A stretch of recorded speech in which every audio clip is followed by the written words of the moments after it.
Food for Life supports the hungry in Halton, and they've recently hired a new executive director whose first order of business is to increase support.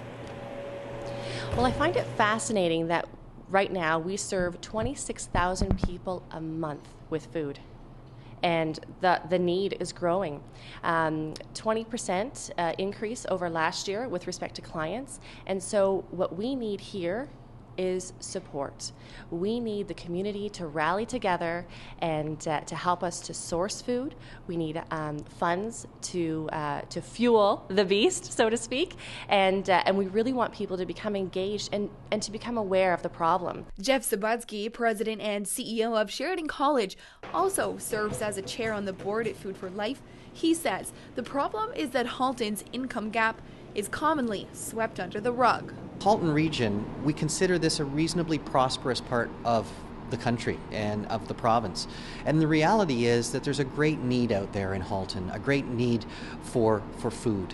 A lot of people are working hard, and we address a lot of the needs of the working poor. And so these are individuals that are just trying to make ends meet, but not quite making it. Yes, Halton is an affluent area, but 37,000 live on the budget of a low income.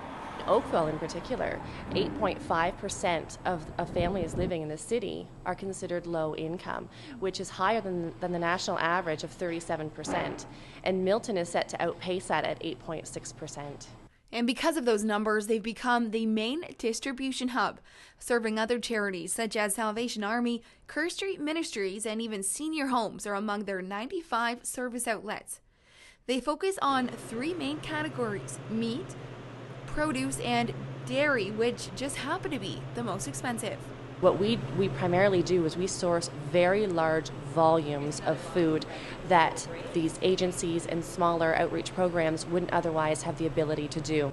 So we source it and we bring it here and we redistribute it throughout the community.